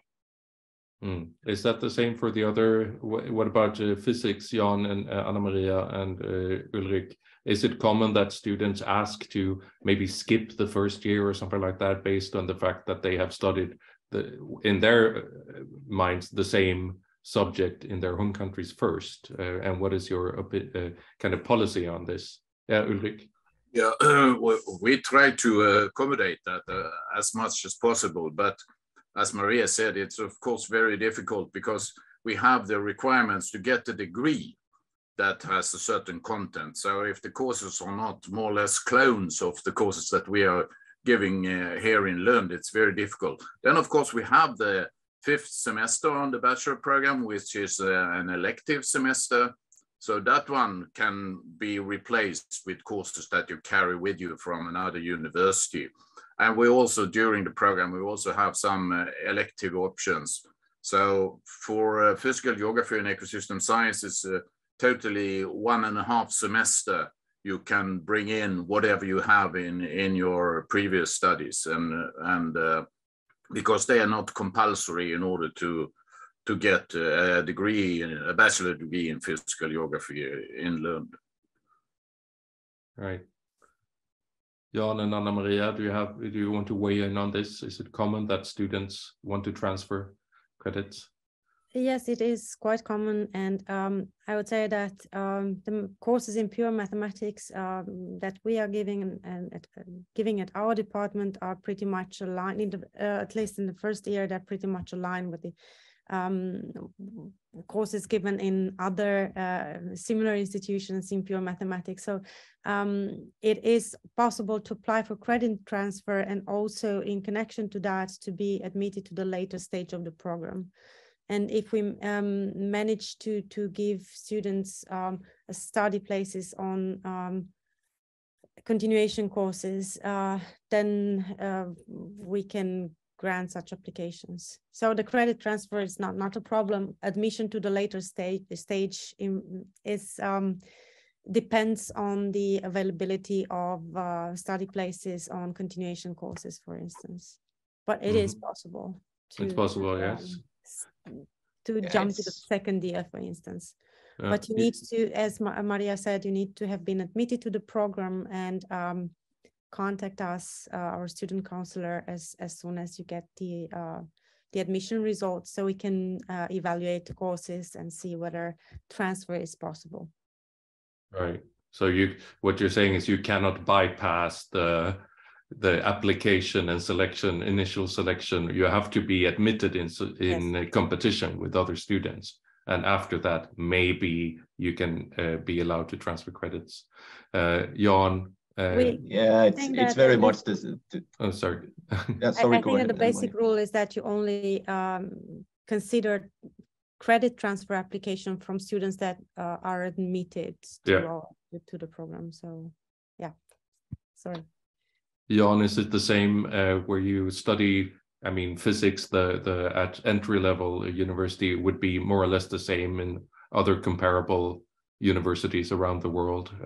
So it could be perhaps in that light easier to transfer credits. I think our courses are quite, with exception of a few, maybe are quite. I mean, it's the same everywhere. I mean, with a similar content, but it's again, I will highlight what Anna-Maria just said, that it's first you need to get into the program, and then you send in, and with us it works that you send in an application with what courses you want credit transfer for, and then we look at it. But you cannot do this before you are in the program, and it works. There's like Ulrik also mentioned, with us there's like half a year for most specializations where you can take free elective courses, and then it's very easy to get credit transfer. If you want credit transfer for one of the compulsory courses, then we carefully looked at that it's at least close to the same course. So if I should put that if I should give a rule of thumb, now you have to remember this is a rule of thumb, then it's if more than 2/3 of the course that is the same, then we will judge it at being similar and give credit transfer for it. But there's a number of rules there also. I mean, we can never give credit transfer for more points. So if you took, for example, a 6 ECTS point, course at your home at another university, then you cannot transfer to become 7.5 ECTS points on university. So there you might get into problems. But in general, we have many students that get credit transfers, both because they go abroad, but also maybe because they did 1 year of a physics education at some other university, and then they come to us, and then they continue the education with us. And then the last thing maybe to lift is that many of our courses, they're only given once a year. So it can also be problematic. Okay, you can get credit transfer for a course, but then you will not be able to reduce the study time because you have to wait until the course is offered. And we have 2 years of compulsory course, or more than 2 years of compulsory courses in our physics education. I think that's a very important point that you're highlighting there, John, as well, because we do have international students coming also on a residence permit, and they are, of course, required to keep up a certain pace in order to fulfill the requirement of full-time studies. So therefore, if you are planning or trying to transfer a lot of credits, it's very important to be aware of this as well. So that's a very good point. You wanted to add something, Maria, as well, or? Yes, I realized I wasn't maybe not very clear with that. We just have compulsory courses at the program in biomedicine, but we also have exchange programs and partner universities so that you can go abroad on the 4th or 5th semester. Or the 6th semester when you do your bachelor thesis. But then everything is planned together with teachers at the program so that you're sure that you can do credit transfer and that you get the supervision that you need and so on. Okay, good. To clarify, we've talked a lot about sort of admissions and transfers and so on. The starting point, which of course is the most sort of relevant maybe for applicants right now as they're in the middle of applying. But we also have some questions here about once you're actually a student, what does the content look like? What does a typical week on a program look like? What is what's the layout of the courses? Are you in class all day long, or do you do group work, or do you have lectures? What does it look like? If you could all describe sort of a typical day or week of a student on your program. Let's start with Ulrik this time. What does it look like to study at your department? Of course, it depends between the different courses. Some are more labor intense and some are less labor intense, but I would say that our students, they spend roughly around 30 hours at the university doing different activities, attending lectures. We base a lot on group work, so there is a lot of project work, or you work in pairs with the different types of hand-ins. Many of the exercises are computer-based, so you sit in front of the computer in the computer lab, and you work together with your classmates, you discuss, and then you present either in written format, very often also in oral format, and then you discuss in front of the whole class the topic that you have been working on. And as physical geography and ecosystem sciences, it's a green science, so we also have a lot of field components. Already on the first course, you go on a 1-week field course in just outside in the southern parts of Sweden here. And the last course on the first year, we also travel a bit further away, maybe 350 kilometers on a 10-day field course. And towards the end, in the last semester, before you write your thesis work, we actually go on an international excursion where we have been in Sri Lanka, we have been in Tunisia, we have been in Iran, we have been in Iraq, we have been in Kenya, and several other countries. The last few years we have been in Uganda, and next year this course will go to Rwanda. We think it's very important to give our students some kind of international experience from, say, very much outside the temperate climate and the wealthy economy that we have in Sweden, to see both the different physical environments, but also different societies and traditions in other countries. And then along, we also have a one-day excursion, taking a bus out and looking at different features in the landscape in the surroundings of the city of Lund.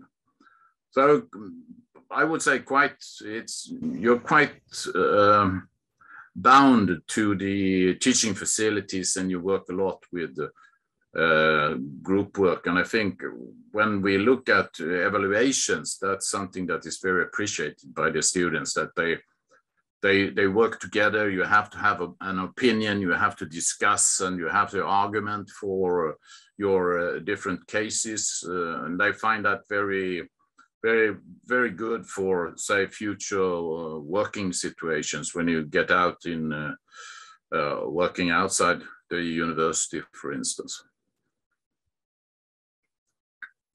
Great, thank you, Ulrik. That was a good explanation of what it might look like. What about mathematics, Anna Maria? What's a typical day or week or course for a student? As Ulrik said, it's also very different depending on if you're a beginner student at bachelor's level or in your final year. The beginner courses are I would say, well, we have a lot of teaching, so it's quite intensive at the department with lectures and exercise classes and mentoring hours. I would say they add up to more than 30 hours a week, and then students are also supposed to work on their own. While on the more advanced courses, so students are taking typically 2 parallel courses at a time. So if a semester amounts to 30 credits, we typically have 4 7.5 credit courses, and well, that are given at half speed, half of the semester. So that's the typical situation. And to give you an idea, for a course at more advanced level, we have maybe 4 hours of lectures a week and 4 seminar hours a week. And the rest of the time, students are supposed to spend working at home or together with their classmates on different projects. Interesting. And what about in physics, Jan? What does a typical schedule look like there? If we take the first year physics courses, so then it's similar schedule as Anna Maria, so 2 courses in parallel for half of a semester, and then 2 different ones. We also have a few one that runs through a whole semester. Then it's roughly 8 to 12. That's lecturing.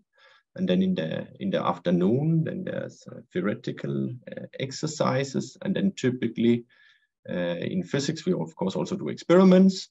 So we have blocks of experiments when there's no lectures then within each study period. So it's also quite a lot of time the students spend here on campus, and we are proud of that. It's an expensive education. They have a lot of teacher-student time, and this is of course a very efficient way of learning. So we invest quite a lot in that. And then it's the same when you come to the more advanced courses. Then there's more time for self studies, but still as significant. We continue to offer these exercise sessions also at the advanced courses. And then when you come to the bachelor project, that's typically done in a research group, and then we typically really throw students out on and doing pristine science, so they become an integrated part of a research groups where we do real research and something never studied before, and we have very good facilities for this. I can mention for myself, I mean, I take bachelor students and we do experiments up at the Max 4 laboratory. So it's real science with a real synchrotrons. Yeah, so and usually the student thinks this is great fun to do. But of course, you need these to prepare for it, and therefore we have this block of so we can fill up some knowledge. I mean, you need for physics, for example, many of the things we do requires quantum mechanics that you didn't have had before, and you also, to understand this really, you need some math. And my colleagues at the math department, they help giving you a thorough introduction to this. So doing these first year physics courses and partly the second one, the year physical courses, that gives us actually the ability to bring you up so that you can do you can really do science at the forefront within our research groups, and we are very proud of that. Sounds great. And Maria, what does it look like at biomedicine in terms of schedule? Here you study one course at a time, so it's always full time, one course. One topic, and the first semester is more, you spend more time on campus, and we have more teacher time and also more group and lab work time than in any of our other courses. I would guess it's around 50% scheduled time, and then of course you need to study on your own the rest of the time. And in our courses later in the program, maybe you have 3 hours one day, nothing the next day, and then 5 hours the day after, and so on. So there's no, yeah, it's very flexible. It differs between courses and what you actually do you may have very labor-intense lab assignments that you do 8 or 10 hours a day, 3 days in a row. But then there are also days where you have no scheduled activities. So it varies a lot. I would also like to add that what is different from many other countries is that we have an informal environment between the teacher and the students. And students that come from abroad are often not used to that. So like I'm not addressed as Professor Swanberg, but as Maria. And we encourage the students on our program to question what we do and to interact and yeah, it's okay to question teachers and the program management and so on. We really like that we have engaged students that want to improve their own education and their fellow students' education. And all teachers are also active researchers within the field of biomedicine. And what is special about our program is that we are, as far as I know, the only program at Lund University using team-based learning throughout the program, which means that we have a flipped classroom pedagogy. So meaning that you study on your own or in groups with your friends, it's up to you. You can watch recorded videos, video lectures, you read, you search online and so on. And then you come prepared to the classroom and you actually discuss things like question, and you discuss what was difficult, and you apply your knowledge in the classroom together with a teacher or tutor or facilitator, we call ourselves in that situation. And we often have also continuous examinations. So if you have a course for 10 weeks or 15 weeks or 30 weeks, it's not that you have one final exam in the end of that period, but you do this in some of the courses we have every week, small examinations that add up. And some of them we might have 1 or 2 or 3 written examinations. Most of the time multiple choice based examinations. And then we have portfolios. So the course portfolio is actually where you collect everything you do, maybe lab reports, written assignments, and so on. And that is evaluated continuously and in the end. I think I don't know, Maria. Did you answer the question from Elisa here in the Q&A? Because she asked just this question about exams. How are they organized? How often are they oral or written or practical lab? Or simulations? I want to you answer that. So, but I would like to ask the other panelists also. Jan, what about exams at the Department of Physics? Are they offered in many different formats?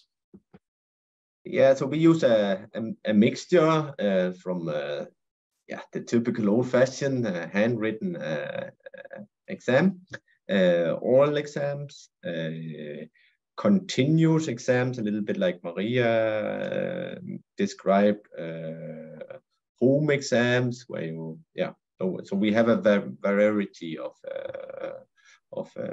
exams. Most of the courses, they still have this either written or oral exam towards the end. And then we also quite often use that you can get some bonus points by hand-in exercises that you hand in to the teacher or one of the typically it's PhD students we use for the theoretical exercises. And then it's you get feedback on the hand-in exercise, and that gives you then some bonus points in the exams. But we have an exam for more or less every course, so it is there's a good fraction of different exams, and you will be frequently exposed to it. Yeah. Okay, we're almost wrapping up here.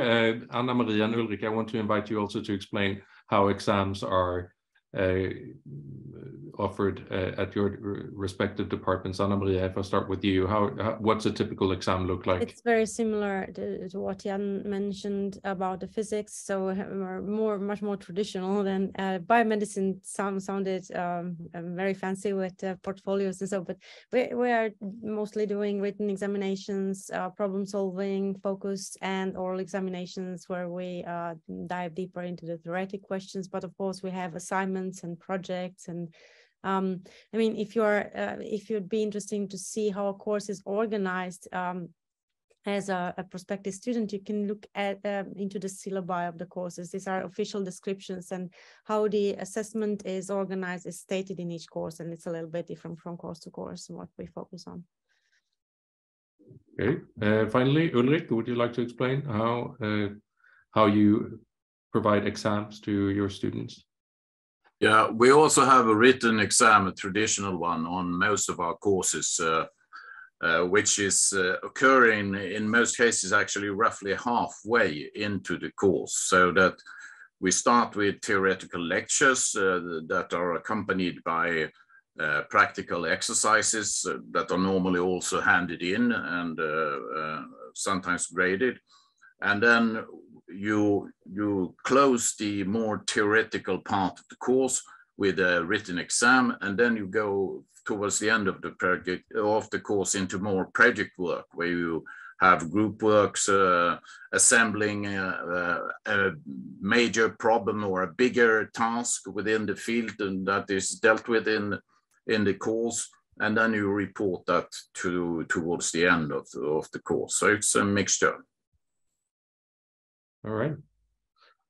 I think that's just about, we're ready to finish this session, aren't we? It's 3 minutes past 4 p.m. in the afternoon, Central European time. I would like to personally thank all the panelists for joining us here today and providing insights into their respective programs and majors, and provide information about what students can expect if they join one of these programs, maybe already in the autumn of 2023. So thank you all. Thank you. Thank you. And thank you as well to all of our attendees today. And I just posted some links here in the chat. So if you want to watch this again, or if you want to watch another webinar, there's a link to the full application weeks. There is also a question form that you can use if you have any questions or something you didn't ask perhaps, but that we didn't have time to get to today. Feel free to contact us at any time. And to find the program information that we've referred to as well, there's a link to all of our programs at Lund University that you can find there in the chat also. For those of you who have started your application, good luck. And again, do reach out if you have any other questions. And Johan, maybe we should mention also that at the end of the applicant weeks, there will be another webinar such as this one on the remaining bachelor programs. And we will also go through how to apply to bachelors one more time. So if you missed part of the presentation today, there will be another chance here in December. Yeah. All right. Well, thank you, all of you who attended today again. Have a wonderful rest of the week and best of luck to the new applicants who are competing for a place in one of our bachelor's degree programs.